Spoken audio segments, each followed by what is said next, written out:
Boker Tov, Sabah al-Khair.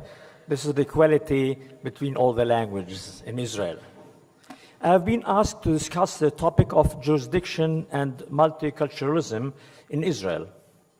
Does the fact that Israel is a multiculturalism country, and particularly with a large minority group, the Israeli Arabs, affects the judicial process? I will try to answer in my brief remarks the difficult question, and with a particular emphasis to my life experience and personal identity.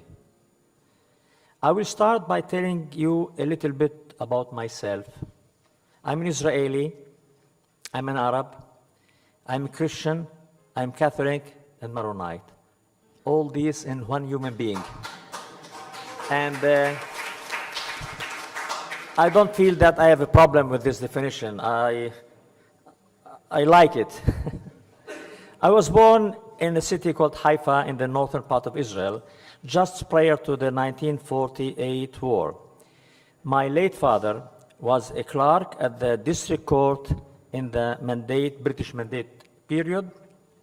When the war broke, we moved to Lebanon, where we, as Maronites, a Christian denomination based in Lebanon, had relatives. We stayed there for 7 years. When my late father received an offer from his Jewish friends to come back and work as chief clerk at the court of the city of Acre, now in Israel. We came back and I grew up in Acre, a mixed city, Jewish and Arab town, on the northern coast near the Lebanese border, an ancient, beautiful town with a long history of about 4,000 years and impressive archaeology. I studied law at the Hebrew University in Jerusalem, and after being graduated, I opened my private office as a lawyer. 12 years later, I was appointed to the position of magistrate judge in the city of Haifa, and after a dozen of years, I was elevated to the Haifa District Court, which is the Court of Appeal. And after another dozen years, I was elevated to the Supreme Court as the first fully appointed Arab justice. In 2015, I was elected to the position of the chairman of the Israeli Central Elections Committee to the Knesset, the Israeli parliament. I was also the first Arab to be appointed to this position. And in 2012-17, I was elected to the position of deputy president of the Supreme Court of Israel, also the first Arab to hold this position. Being an Arab justice at the Supreme Court in Israel is a very special situation. Aside from one other judge and the judge who replaced me, all other judges, past and present included, have been Jewish. Despite this, from this onset, I have, with all modesty, played an inseparable role on the panel of justices at the court. I did not feel like an outsider in any fashion. During my long period as a justice in the Supreme Court, one of my closest colleagues in the court was the Deputy Chief Justice of the Supreme Court, Eliakim Rubinstein, who among his many good qualities is in fact that he is an visibly Orthodox Jew. Needless to say that being an Arab did not affect in any way my duties and assignments. We, the justices of the Supreme Court, sit all of us in all kinds of cases, regardless of our origin, but of course there is an importance in having Arab justices and judges in our courts as a part of a wish to reflect all components of population in the judiciary in Israel. Did my unique origins affect my rulings as a judge? At the onset, I feel it necessary to clarify that judicial decisions making needs to be separated from the personal experiences of the judge.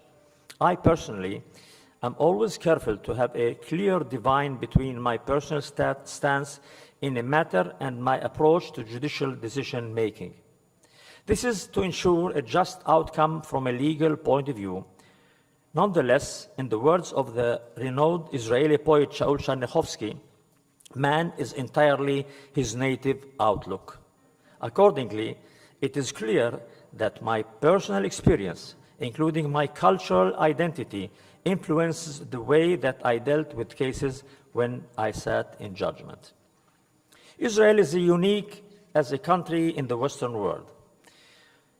On the one hand, the Declaration of Independence and the basic laws of the state define Israel as a Jewish state. Only recently, the Knesset passed a new basic law defining Israel as the state of the Jewish people.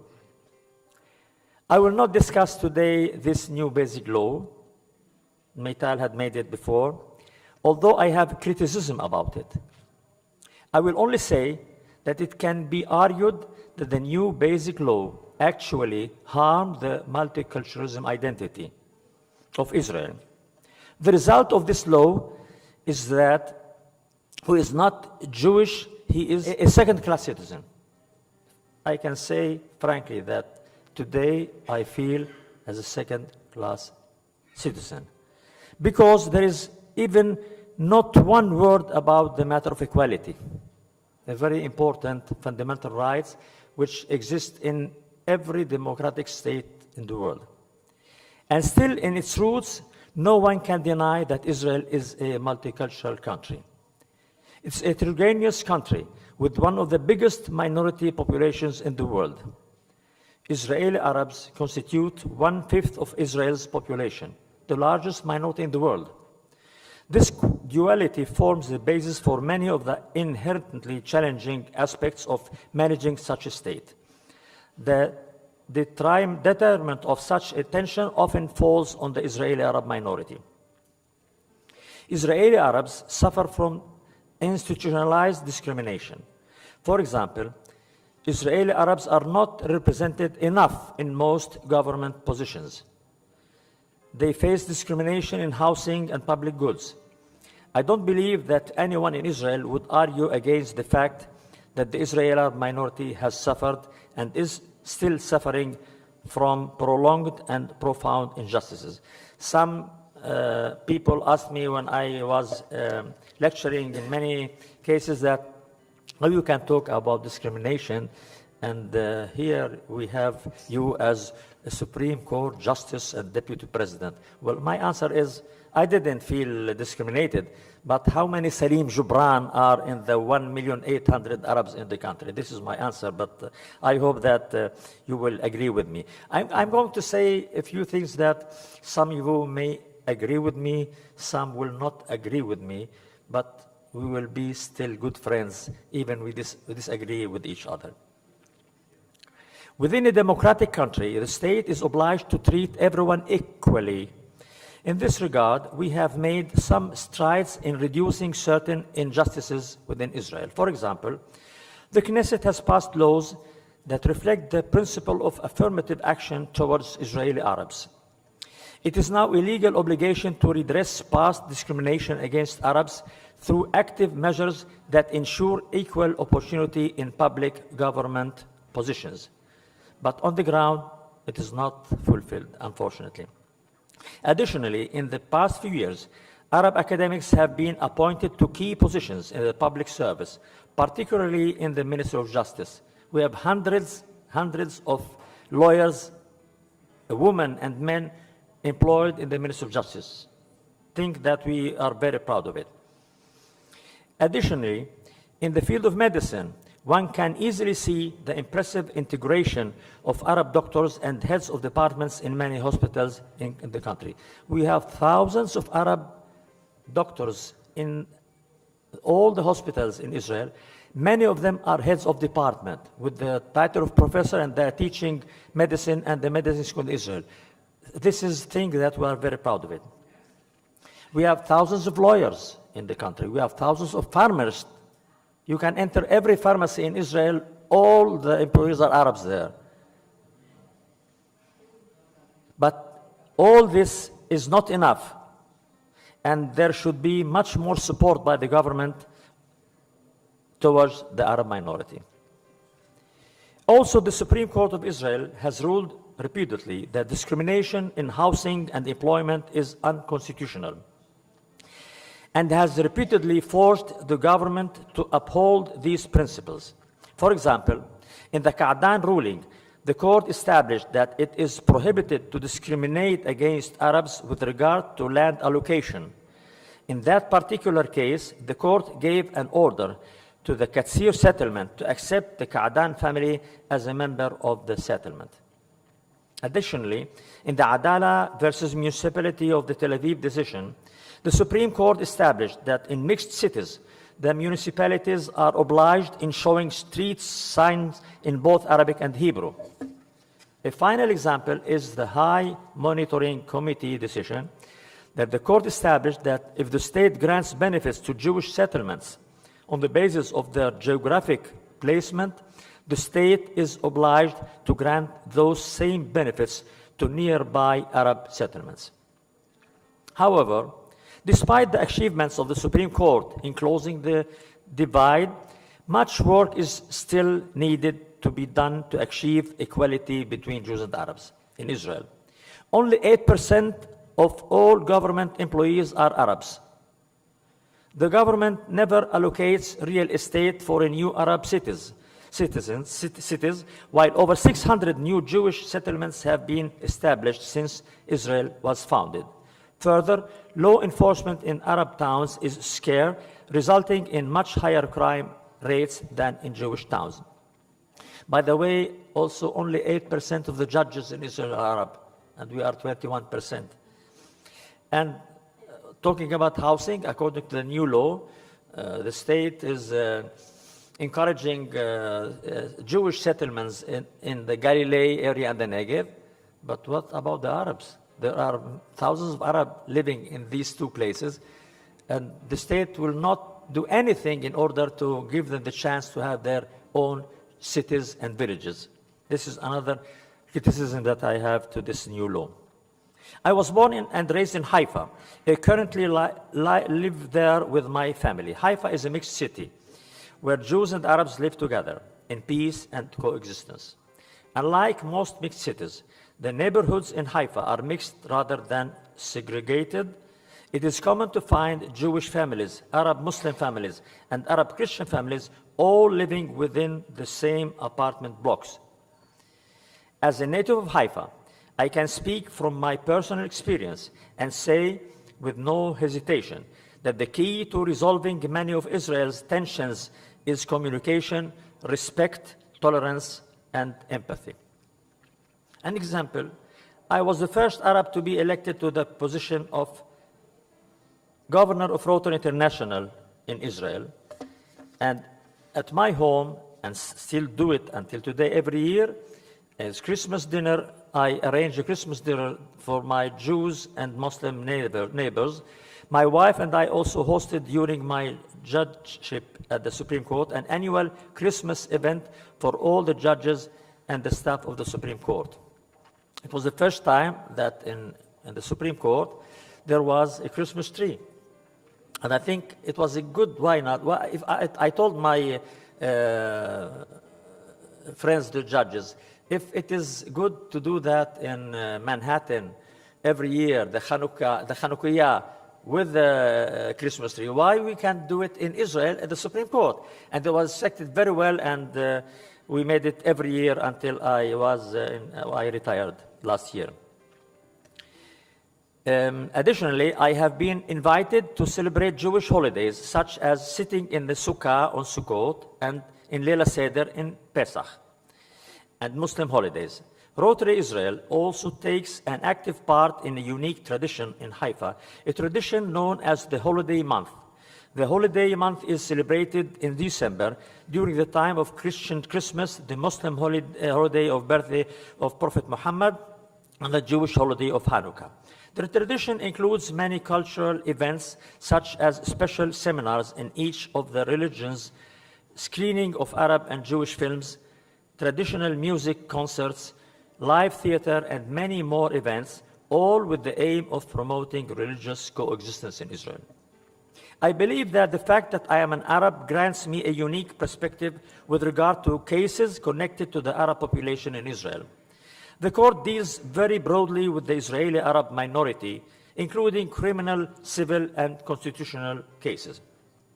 I will give you now examples about cases which involved multiculturalism aspects. I will firstly discuss my approach to reconciliation agreements, which are common in the Arab sector in Israel. A reconciliation agreement is like a ceasefire agreement between a perpetrator and victim. There are clear rules, and it is arranged by a mutually accepted broker by both parties. This is not simply a legal document that we may be familiar with, rather an agreement that comes from a rich tradition, hundreds of years ago. The purpose of the agreement is not simply to conclude the particular argument between the two parties, victim and perpetrator. Rather, on many occasions, it concludes a wider dispute between two large families or clans. The reconciliation agreement does not simply conclude the present argument, but primarily it prevents future criminal acts between the families. After the reconciliation agreement has reached the stage of truce, a real ceasefire can be achieved. The significance of a reconciliation agreement in criminal matters was first recognized in a court decision in 2005. The majority judgment of a panel of the Supreme Court, including myself, ruled that a reconciliation agreement is a legitimate consideration in determining the punishment on the convicted party. Additionally, afterwards, the court recognized that in suitable circumstances, the award of a reconciliation agreement can determine whether a suspect is kept in custody during the judicial proceedings or not. These important determinations, which are nowadays common practice to anyone who deals with criminal law in Israel, were very innovative not so many years ago. The legal recognition of reconciliation agreements, besides from the obvious advantage of preventing future arguments, was essentially sensitive to the existence of the Israeli Arab minority, its different traditions, and the existence of the State of Israel as a multicultural state. This does not mean that a guilty party is exonerated or not seen as guilty by the law as a result of the reconciliation agreement, nor does it mean that the law should be blind to the existence of such an agreement. The Supreme Court understood that there are many advantages to reconciliation agreements, and the court should encourage them by finding them relevant to proceedings. Additionally, giving weight to a reconciliation agreement emerges from a starting point that there is importance to communal tranquility and general communal sentiment, particularly in the Israeli Arab community. Similarly, I feel that another reason that it is important to give weight to reconciliation agreements is the sentiment of the Israeli Arab minority with regard to general law enforcement in Israel. One must understand that the Arab minority considers that it is systematically and institutionally discriminated against. Like I showed earlier, there is an empirical basis for this sentiment. Until recently, the law recognized Arabic as an official language, alongside with the Hebrew language. But only recently, the new basic law decided to reduce the Arabic language from official language to a language with special status. Can somebody tell me what is the difference between both? The official and special status. There is no difference at all. I am sure that the purpose of this is to hurt the identity of every Arab citizen in the country, to hurt his culture, his heritage, his traditions. I don't know what was so urgent for the Knesset members to deal with this issue. And there was also, if you remember, a suggestion for law of the, we call it the Muazzin law, the Muslim man who calls in the minaret for the Muslims to come to pray. Well, when I've been asked after retirement what I think about those two laws, the law of the nation and the law of the minaret. I said, I don't have any problem with this law. Well, the judge is right. Are you right? You are serious? Yes, I said, because I think that the members of the parliament forgot that in Israel we don't have more problems. We are like Switzerland. You know, in Switzerland, the couple comes in the morning to Lucerne and put their legs in the water, and they eat the Toblerone and the Nescafé, and they see the beautiful scene before them. And tomorrow they will wake up in order to take part in a poll, which kind of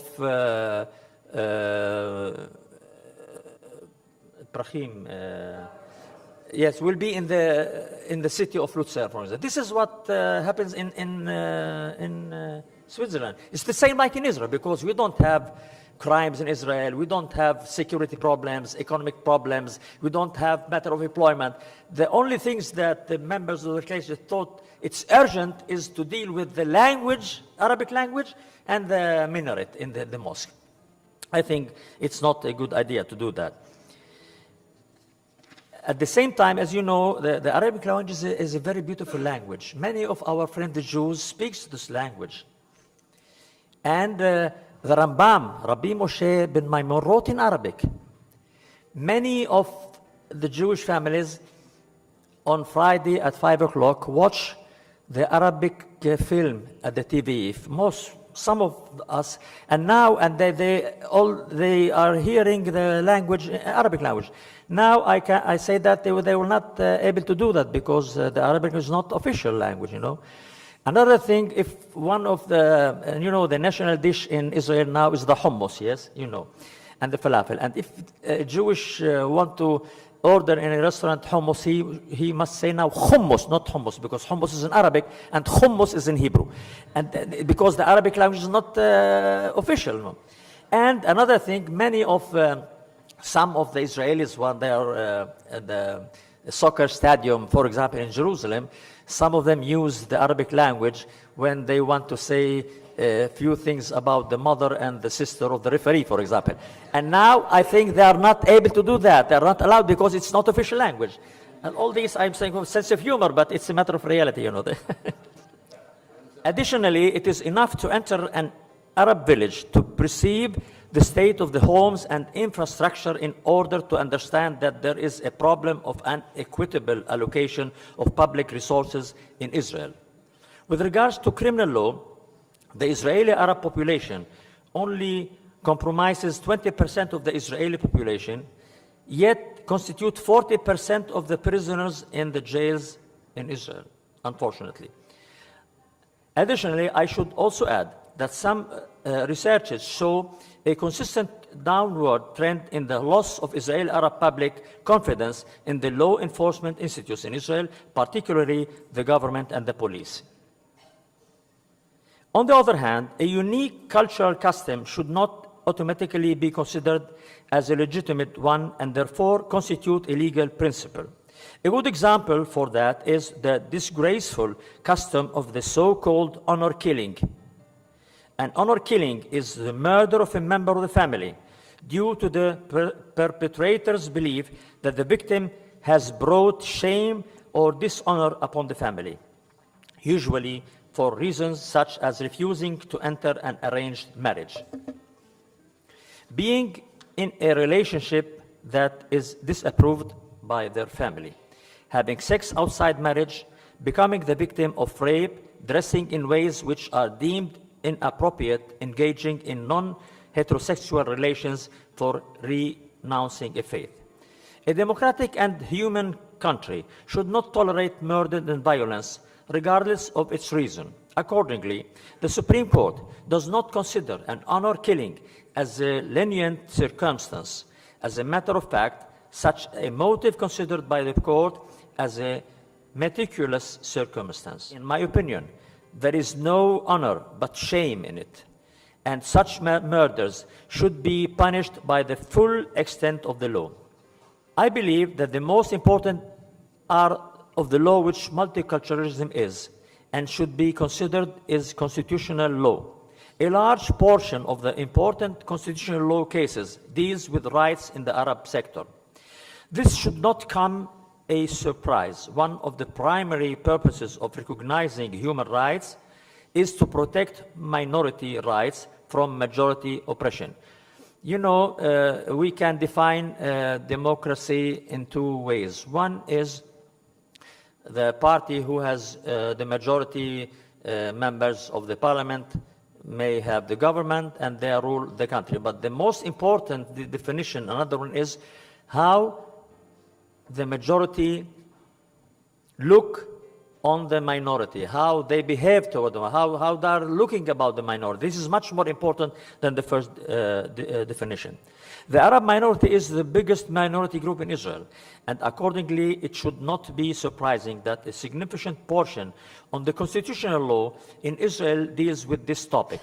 In my role as a justice on the Supreme Court, I sat in a large number of constitutional cases dealing with exactly these types of issues. One example was a petition to annul the selection committee law. This law enabled the selection committee of small communal settlements to not accept people who did not fit into a particular mood as members of their settlements. I wrote the lead judgment of the dissent that argued for accepting the petition, and the annulment of the law. The petition was rejected by 5 against 4 judges. The majority opinion rejected the petition because they held the petition lacked ripeness. They recognized that discrimination is prohibited by law. However, they argued it is not certain that Arab applicants will be rejected from each community before they apply to become a member. I thought otherwise. In my opinion, the court's decision to not annul the law because it lacks ripeness will lead to a chilling effect towards the rights of the different populations. This will have a disproportionately negative impact on the Arab sector. By and large, Arabs choose at the onset not to apply to those communal settlements because they are aware that their applications will be rejected on the grounds that they are not fit for the social mood of the particular community. Can somebody tell me what does it mean, the mood of the community? How 3 members of this committee will decide that this Arab academic, he was a professor, will not fit the mood of the community? Something that I don't believe that it exists. The fact that I am an Arab was not reason I thought inappropriate to annul the law. However, my familiarity with the discriminatory policy in certain circumstances towards the Israeli Arab minority causes me to analyze the mechanism that allow for de facto discrimination. Even if the law de jure prohibits discrimination, it is important for me to clarify that I do not consider that the Jewish judges who sat with me on the panel to determine the validity of the acceptance committee law were not sensitive to discrimination of this type. I have no doubt that the other judges decided based on their legal analysis. Finally, and on a personal note, I want to present to you the advantages that I think, as an Israeli Arab, I brought to the court. I feel that the fact that I am not a Jew does not hinder my ability to justly decide matters connected to religion and Judaism. I've spent my life living in mixed cities, and a large portion of my friends are Jewish. Additionally, I learned Tanakh throughout in my school. It is also worth telling that during my studies in Jerusalem, I lived in one apartment with 2 Haredi yeshiva universities from Bnei Brak. I even taught them some Arabic, and they taught me Jewish law, Tanakh, Talmud, Yerushalmi, Talmud Bavli, Baba Batra, Baba Kama, Baba Metzia, Rashi. All these they taught me, and I was happy for that. Most of the judges in Israel are Jews. Therefore, I believe that my identity and personal history as an Israeli Arab gave me a unique perspective to decide matters related to Judaism. I feel that judicial decisions like mine makes strides with pluralism and the multiplicity of views. This is particularly important in the highest court in Israel. For example, I have sat on many cases dealing with citizenship naturalization based on the law of return, kashrut, business being open on Shabbat, conversion, rabbinic appointments, and others. there are very sensitive issues in Israel. Public emotions often run high with these decisions. Just as I feel there is a certain advantage when Jewish Orthodox judges sit on these cases, because from their perspective, they are dealing with a personal issue. So too, I feel there is an advantage when non-Jewish judges like myself sit on those cases. I've been asked after retirement, what was the case that you would like have to sit in it and you didn't have the chance to do it? I said, if the matter of who is a Jew was brought to the Israeli court, Supreme Court, and the panel of judges were 11 judges, and I was one part of this panel, and 5 judges have one opinion, and 5 judges another opinion, my opinion will decide who is a Jew. But unfortunately, I didn't have the chance to do that. In conclusion, Israel is a complex country and my home. No one can deny that Israel is a multiculturalism country, and accordingly, Israel's complex identity sure does affect the judicial process. I am proud of my tradition, of my origins, and my values. Nevertheless, every judge is obligated to decide the matter before him in an objective, impartial manner. Notwithstanding this, every judge needs to be principled, fluent in the history of the state and the people who lives in it, that he serve and he have their own personal positions. Only a judge proficient in the law, familiar and understanding of the people they preside over is able to do justice. Thank you for your kind attention.